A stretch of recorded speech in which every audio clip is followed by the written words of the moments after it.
Hi, everybody. Brit Hartley here, and I lied to you last week. I told you that this week I would talk about absurdism, but I had a series on TikTok go viral this week, and people begged for a long form video on this topic, which is what kinds of societies create what kinds of gods. And as I am a servant of the people, we're going to do that first, and I'll do absurdism later this month. So, this topic is very personal for me because this was a big reason why I lost my faith in theology school. This is what tipped the scales for me as far as the question of whether God creates us or we create God. So before theology school, I would have been sure that God created us. By the time that I got to my dissertation, I believed that we create gods. And I dropped out when I was at all but dissertation because what am I going to write? I'm going to write I Know Nothing, a dissertation by Brit Hartley.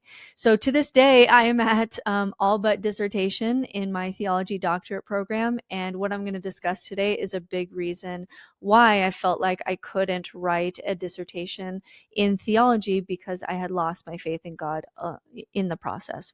So I got very good at this game of what kinds of societies create what kinds of gods, to the point where you can give me a society and I will tell you the kind of God that they will create and I will be right. And then I got so good at it that I got to be able to do it with people. If you tell me what kind of God you believe in, I can tell a lot about you. Or if you tell me a lot about you, I can kind of guess what kind of God you would believe in. So let's dig in. There are certain questions that we can ask of a society. We're going to do the society part today. I'm going to do like your individual God. I'm going to do that next week. So as far as societies, there's a list of questions that we can ask to determine what they're going to do with their God. So the first question to ask is always, how stable or unpredictable is the environment? So harsh, unpredictable environments, droughts, earthquakes, famines, they tend to create interventionist, punitive gods who demand rituals for protection. And if you don't do those things right or often enough or good enough, then you will be punished and there will be, an earthquake or a drought or whatever it is. And so this is based on our psychological needs. The more chaotic the environment we live in, the more rituals we need to calm down our fears and be able to function. So these gods are very moody.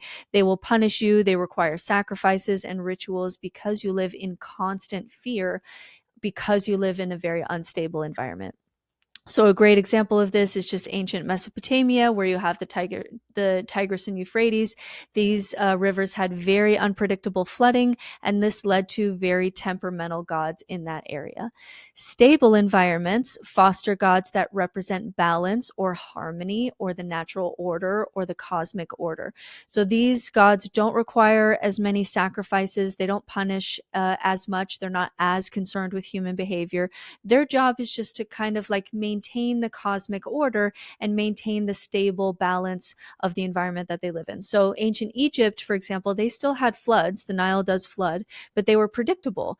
And so that fosters more stable, orderly deities like Osiris, who doesn't really care as much about humans, but this system of gods kind of keeps everything running. So the next question is then, how agricultural is the society? So highly agricultural societies have gods that focus on fertility and seasonal cycles and prosperity. So like ancient Greece, Demeter was central as a fertility goddess, ensuring harvests and the food supply.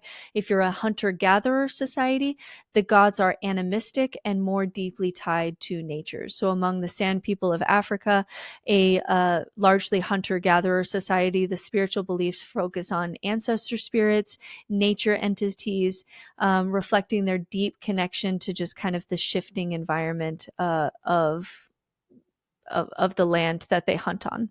So the next question is morality. How does the society enforce social norms? If laws and rulers enforce morality, either because it's a functioning society or just because it's a small society, you don't really need gods to watch over you. If you live in a tribe of 150 people and you're a thief and everyone knows that you're a thief, you don't need God to punish that. In those societies, you do not get punishing gods who are watching over you at all times, because you're going to pay a social cost for being a thief, and everybody's going to know that that you're a thief. And so justice is served in this life. If you become too big that you're now dealing with strangers, the way you develop trust is by serving the same God, a God who is watching over both of you and has punishments and rewards for your behavior. So ancient Rome, for example, had strict legal systems, Roman law.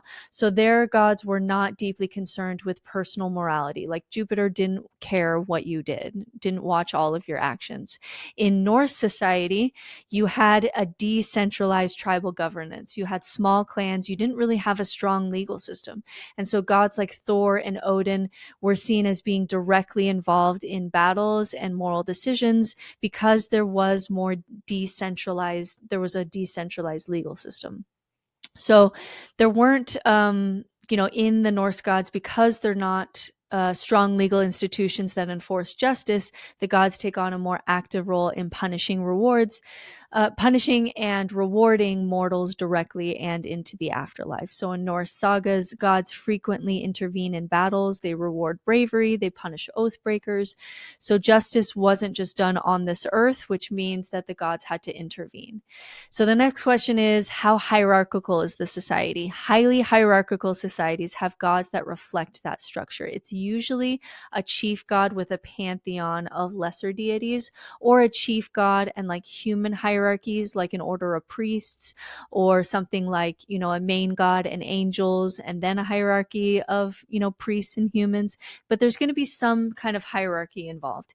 Egalitarian societies have gods that are that just have different roles, or the divine is like decentralized, animistic. So medieval Europe, for example, had very strict feudal hierarchies, and Christian theology has mirrored this, with God as the king, angels in his court, humans ranked below them. In contrast, most of the indigenous societies in North America didn't have a supreme God that was ruling over all of others, because the community was just more egalitarian. And so in patriarchies, God tends to be more hierarchical, and in matriarchies, or indigenous communities where the community is more egalitarian, the gods just tend to have different gifts, because the community, all the people in the community had different gifts that they need to contribute to the tribe. And that's what you see the gods do, that they all had different gifts, and they all had various things that they do for the world. So Iroquois is one of the most politically advanced indigenous societies in North America. They operated as a matriarchal and decentralized society. So their belief system reflected this structure. They had spirits, they had deities, but it wasn't in a hierarchy. It mirrored their social and political organization. So rather than a single ruling god, the Iroquois believed in a network of spirits tied to natural forces and animals and ancestors. Orenda, the spiritual force present in all things, was not controlled by a divine king, but flowed through everything, just humans, animals, nature alike. Other spirits like thunder beings or corn mother, they had important roles, but they weren't hierarchical in any way. So this is the kind of God system that we're more likely to see when women have power in the community, either because it's matriarchal or it's just kind of egalitarian in some way. So the next question to ask is, how individualistic or collectivist is the society? And individualistic societies have gods that will focus on personal salvation, self-improvement, and free will. Collectivist societies have gods that emphasize group harmony and duty and ancestor veneration. So an easy example of the differences between individualistic theology and collectivist theology is just to see the difference between Republican Jesus and Democrat Jesus, who are essentially like two of the most different people that you could ever imagine, but both sides believe that they're worshiping the real Jesus. So Republican Jesus and Democrat Jesus look very different because people shape their gods on their core values, and politics and your political values are a part of that. So conservatives tend to prioritize loyalty, authority, and sanctity, which leads to a Jesus who is more about personal responsibility, strong moral codes, national identity. It's much more individualistic, because conservatives are more likely to think that we get our rights through individualistic means. Republican Jesus is kind of this tough, masculine figure who wants you to work hard and follow the rules, protect the Christian values that so-called built the nation, and his teachings emphasize personal morality, like sexual ethics, opposition to abortion, the importance of traditional family structures. He's big on law and order, meaning that justice should be punitive rather than rehabilitative. And when it comes to charity, Republican Jesus believes that helping the poor is good, but it should come from individuals, not churches, not the collective, because they're more individualistic, which is why conservatives oppose welfare programs and social safety nets. So Republican Jesus, he's an individualist at heart, reinforcing the idea that things like salvation and success and morality are personal responsibilities. On the other hand, Democrat Jesus is shaped by the moral foundations of the left, which is care, fairness, and liberty. This version of Jesus is much more focused on compassion, social justice, and lifting up the marginalized. So his teachings emphasize radical inclusion, helping the poor, welcoming immigrants, advocating for the oppressed, challenging the powerful. Democrat Jesus cares less about personal purity and more about systemic fairness, pushing for equity in society.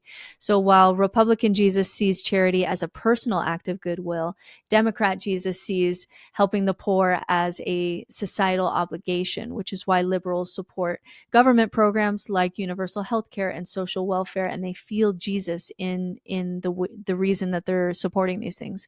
So justice in this version is not just about punishing wrongdoing, but restoring and rehabilitating people. And this is just much more communal than individualistic, emphasizing that we're all in this together and that the most moral measure of a nation is how it treats its most vulnerable members. So if you lean conservative, you're more likely to see Jesus as an individual savior, holding people accountable for their personal choices, emphasizing self-reliance. If you lean liberal, you're much more likely to see Jesus as a collective leader, prioritizing social justice and community care. In the end, both sides believe that they're following the real Jesus, but in reality, they're shaping their theology around the values that they already hold, which is kind of my point here. The next question is, how warlike is the society? So constant warfare, the gods are going to be warriors, vengeful, and involved in human battles. If it's a peaceful society, the god or the gods focus on wisdom, healing, and community guidance. So when societies are stable and powerful, religion tends to be open and philosophical and abstract and innovative, lots of exchange of ideas. But when societies are under threat or facing war or dealing with decline, the religion will often shift into fundamentalism, emphasizing very rigid rules, purity rules, defensive identity, lots of identity markers, things like that. And this can even be in one religion. So I think a great example of this is Islam. During the Golden Age, which is like 8th to 13th centuries, the Muslim world was very strong, economically thriving, culturally dominant.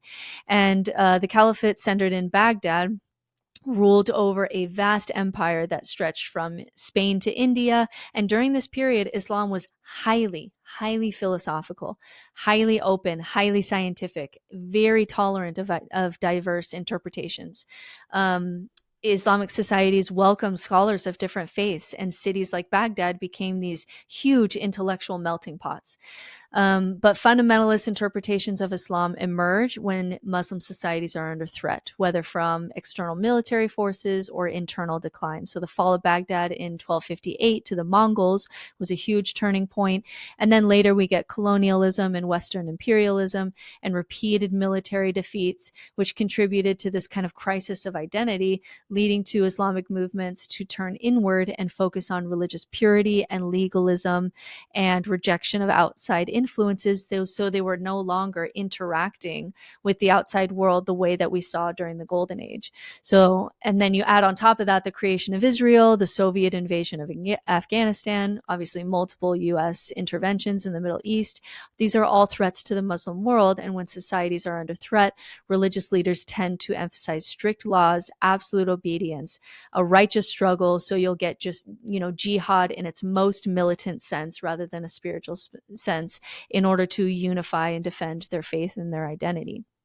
So when a civilization that once saw itself as the center of the world loses that status, fundamentalism is essentially a psychological response, a way to reclaim certainty and control in an uncertain world. And I think we're going to continue to see that with Islam. If it feels like it's not threatened, we may see something like another golden age. If it continues to feel threatened, we're going to see more fundamentalist forms of Islam. And so the God, even if you're talking about the same God, how you view that God very much has to do with how peaceful is your society right now. The next question is, how does the society deal with justice? Not just morality, but justice. If life is harsh and unjust, the afterlife is a place of justice and punishment or reward. And if life is good, then the afterlife is just kind of about reincarnation or blending with nature in some way. So you can actually look, and the worse a society is doing, the better they have to make their heaven, and the worse that they have to make their hell, or whatever their reincarnation, whatever their system is. So because if life is harsh and unjust, then you have to believe that in the next life you'll be compensated and the rich douchebags will be punished. And we watch this develop in the Old Testament to the New Testament. So in early Jewish thought, everyone, good, bad, righteous, wicked, they went to the same place after death, Sheol, just a shadowy underworld where the dead just kind of exist in this vague, lifeless state. There was no moral distinctions in the afterlife. It wasn't a place of punishment or reward. It was just some kind of post-life existence, because the ancient Hebrews were much more focused on this life, living well and following God's laws in this life, because that would secure blessings now and in the future for their descendants. That's what mattered. And so the idea of an afterlife with consequences wasn't necessary, because justice happened in this world. If you were good, God would bless you in your land that you were on. If you were bad, you suffered. And all of that worked when you are one people in one place and God cursed or blessed you in this life. So there's no need for an afterlife. But as history unfolded, there's no need for moral distinctions in an afterlife. But as history unfolded, things got more complicated. So around the time of, the Babylonian exile in the 6th century, when the Jewish people were conquered and their temple was destroyed, the old system of justice stopped making sense. The wicked prospered, the bad guys won, and the righteous suffered. So people started wondering, where's the justice in that? And this is when we start to get ideas about an afterlife, that if justice didn't happen in this life, it then must happen in the next. So some Jewish groups, like the Pharisees, began to believe in the resurrection, that in the future God would raise the dead and sort of sort them into rewards and punishments. And then during medieval times, hell became more vivid, more terrifying, more detailed, and it evolved from the afterlife being this kind of vague place of just kind of floating spirits, to then an elaborate, torturous underworld, which we can often picture today. So this wasn't just a theological development. This had political and social and psychological functions that made it an incredibly useful tool for maintaining order, especially when you're a scattered people or a conquered people. And then the medieval world is so full of uncertainty: war, famines, plagues, high mortality rates, governments were weak, and centralized law enforcement was minimal. So the church stepped in as the moral authority, and hell became the way to enforce behavior when earthly laws were ineffective and things were mostly unfair. So if kings and lords couldn't always keep people in line, the idea that sinful actions would result in eternal torment became an extremely effective deterrent. So the more vividly the church could describe the horrors of hell, the more people relied on priests and confessions, even indulgences, to escape it. This increased, the church's influence and wealth, and the sale of indulgences became this huge, massive financial enterprise, showing that hell wasn't just a spiritual concern, it's also an economic and political tool that leaders can use really at any time. So medieval society was just brutal. Life expectancy was low, disease was rampant, suffering was common. If people were good and still suffered, the idea that their enemies, which were usually kind of corrupt elites, would burn in hell forever provided this sense of cosmic justice. So even within one religion, we see that when justice was served in this life, there's no heaven and hell. And when they were conquered and the bad guys won, now we have heaven and hell because justice isn't served in this life. The last question on my list is, how does the society address the need for continuity and identity and guidance across the generations? So societies that are heavily familial and have strong communal ties are much more likely to develop ancestor worship practices, because it provides a framework for maintaining these connections, honoring the way things were done in the past, which gives you a lot of identity and continuity. In societies that emphasize individualism or have less intergenerational continuity, ancestor worship is less prominent. So you can just look at this. If you have a society where you have grandma and grandpa live with you, like that is common, like you see in Japan, you're much more likely to get a form of ancestor worship. If your society is more individualistic and has less strong familial ties, like in America, where it's not common for extended families to live together, you're much more likely, less likely to have a connection to ancestry. There'll be something else that is kind of keeping everything together, something like maybe a national identity or a culture or certain doctrines or a certain God, things like that. So when I'm studying all this in the context of Christianity, because I'm studying Christian theology in specific, I began to notice that the society would change, and then boom, the God or doctrine would change right after in the way that you would expect. And I'm watching this happen with Christianity specifically when I'm studying this. So in the early days of ancient Israel, Yahweh wasn't the only God in town. Far from it. The Israelites, like their neighbors, believed in a whole pantheon of gods, each responsible for a different aspect of life. Yahweh wasn't alone. He had a wife/consort. Her name was Asherah, and she was widely worshipped throughout the ancient Near East as a powerful fertility goddess. She's often associated with trees and motherhood and the life-giving forces of nature. Archaeological evidence, including inscriptions and figurines, suggests that many early Israelites saw Asherah as Yahweh's divine consort, a pairing that reflected kind of the agricultural and family-centered concerns of their society. But their society changed, and then their God did. So Yahweh started out as a storm and war god. And so early Israelites, they're a small, struggling group surrounded by powerful empires like Egypt and Babylon. They didn't need a peaceful God of love. They needed a protector and a warrior and someone who could bring down storms, for their crops, but also lead them into victory in battle. And so in early texts, Yahweh is often depicted as a god of thunder and a god of war, marching alongside his people, demanding loyalty and destroying his enemies. But as Israel transitioned from a nomadic, war-torn existence to a settled agricultural society, their needs changed. They weren't just warriors anymore. They were farmers and city builders and lawmakers. A god of war alone wouldn't cut it. They needed a kingly, law-giving God who could help structure society, enforce morality, legitimize leadership. And so over time, Yahweh absorbed the roles of the other deities, and he becomes the most important God because war and storm is so important. And they shift from just a tribal war god among many in a pantheism to a more universal moral deity who was concerned with justice and law. But he was just at the time the god of that land, and other gods had other lands, and gods would fight each other for prime land.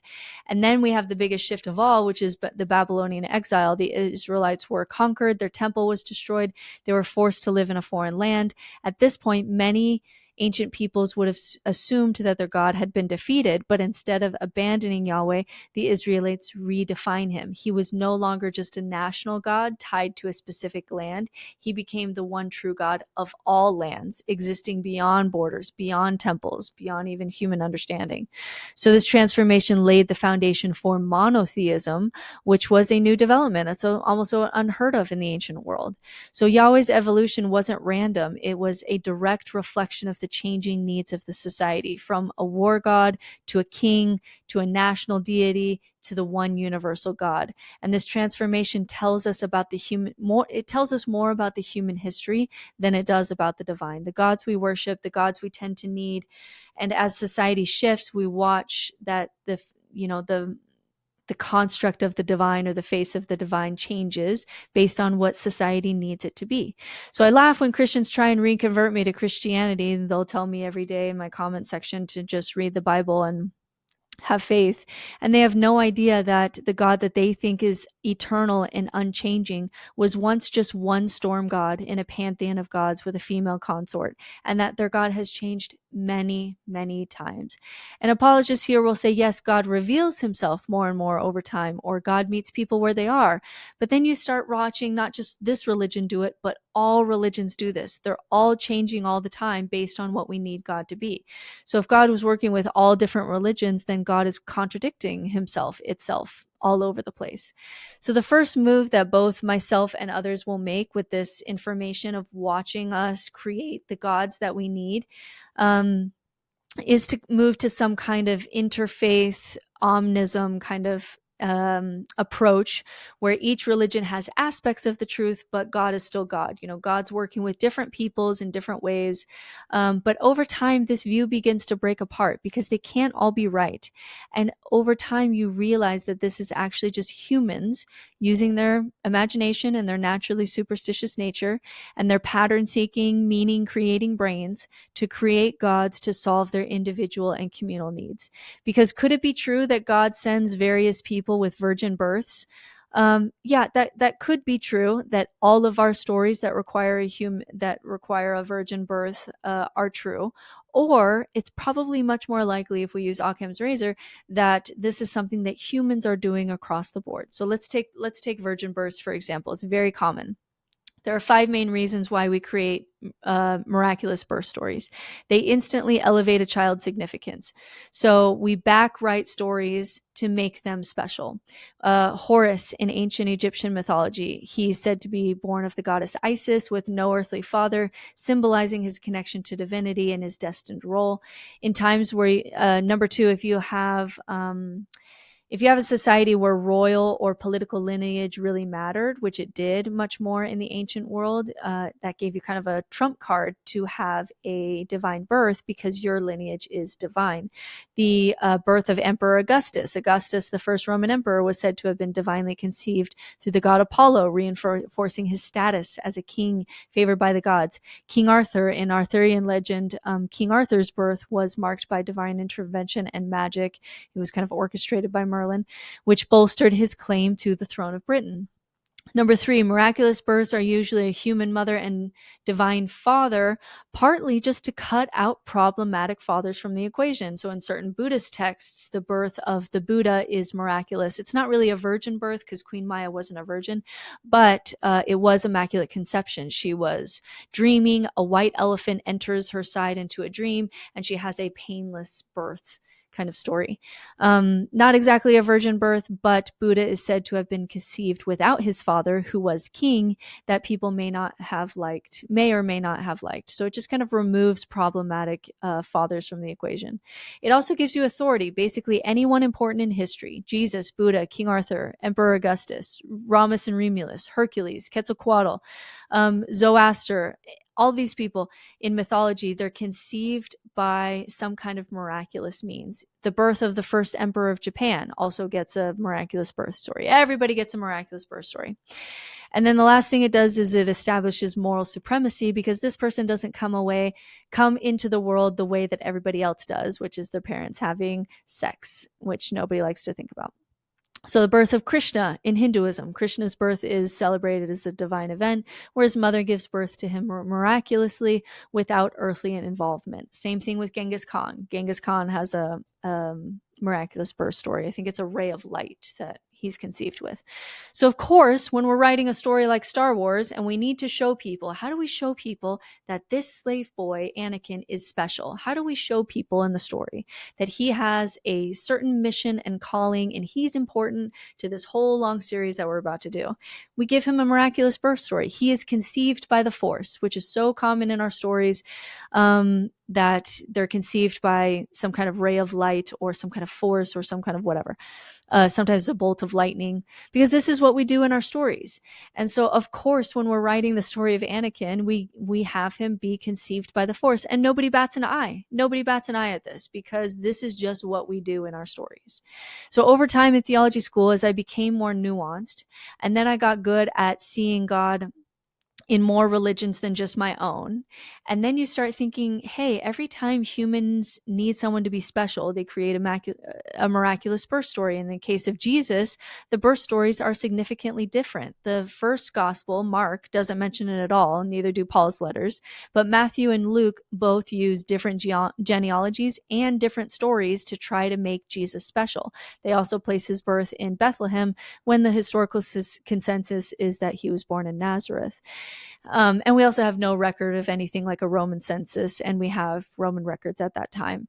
And so when you start to look at this and tear this apart, you're realizing, oh my God, this is what humans do. And in the case of Jesus, as I'm studying Christian theology, I'm looking at, we have different birth stories, and we even see why they're doing it. They'll say specifically, we're writing it this way so that it can fulfill X prophecy, right? So this all started to fall apart for me in theology school, where you realize that man creates God, and that is actually a better way to explain why there are so many gods. We have millions of gods that we've created. I think there's about 4,000 now, 3 to 4,000 that are available for worship now, but there's millions of gods that have lived and died and are no longer being worshipped. It also explains why God changes so much. You begin to see religion like this pressure valve system, and you can predict what's going to happen next and be right. And you have to remember that we have been humans in this form for 300,000 years. We have been burying our dead with tools for the living for about 100,000 years. So this is just like level one of this rabbit hole.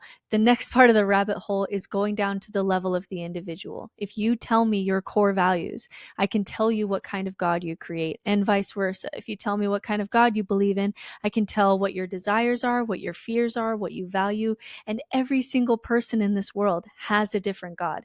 Even within one religious congregation, if you really get to the nitty-gritty and talk to people about their belief in God, it is a unique psychological outlet for a lot of things that people need. And I can see that I'm not above this. I can see this in my own life. I've changed my view on God 20 times based on what I was going through at the time. And so I'm not just floating above this. Like, I did this too.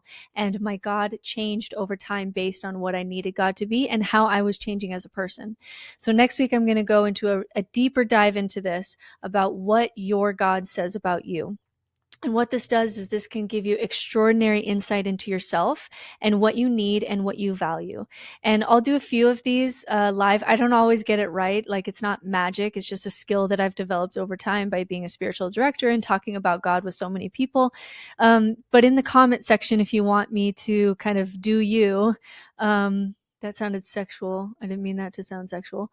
If you want me to guess what kind of God you believe in, tell me, or you want me to guess what kind of person you are, tell me in the comment section today what kind of God you believe in, and I'll do my best to guess what that says about you at a deeper level. So people who, for example, are more fundamentalist are people who need more order and structure in order to psychologically function, and as a personality, they tend to be less open.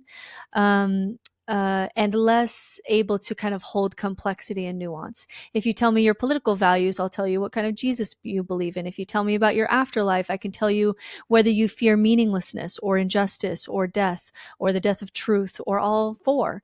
If you claim to be some kind of star seed, I'll know that you have a need to be special. You have a need to be seen. If you tell me how you do your astrology, I can tell you whether you're using it as a mirror for inner work, like mythology or archetype work, or whether you need it to be true because it's your ritual to be able to feel safe in a chaotic world and to make sense of things. And so once you actually know why you're creating your God, you can actually find better tools for that space of need now that it has a name, so that you actually don't need your God to be real. Maybe your God is real. Of the 100 billion people who have lived on this planet, who have all believed in different gods, maybe you really did figure it out and your God is real. But statistically, probably not. And where we get into trouble spiritually is when we need certain truth claims in order to be true to function. That's how we get into cults. That's how we wrap our identity around our beliefs and are only operating on our cognitive biases and we can't see anything else. That's how we get lost down into rabbit holes. It's when we need certain truth claims to be true because of the thing that it's doing psychologically. So if you learn that part about yourself, then you can actually get tools for that thing that you need, that you've learned about yourself, so that whatever your beliefs in God are, they can be flexible, they can change over time. You don't need to wrap your identity around them, and you don't need to get sucked into a cult or anything like that, because you don't need certain things to be true. And when you don't need things to be true in order to function, that's when you get just a whole that's when you really get wholeness and freedom, because I can be curious in all directions and not worry about what I'm going to learn, not worry about it at all, not have to like go like this to how I'm learning in the world, because I don't need anything to be true. And that has just given me so much peace and so much freedom when I'm exploring these things. So stay tuned for next week. I'm going to be going into what your God says about you. And then this week, check out Mormon Stories with John DeLynn. I'll be going on his YouTube channel. I'm going to be driving down to Salt Lake on Thursday. And so I'll be going over on John's YouTube channel the top 10 red flags and green flags for religious deconstruction. So check out Mormon Stories to hear me on that. And I'll see you next week.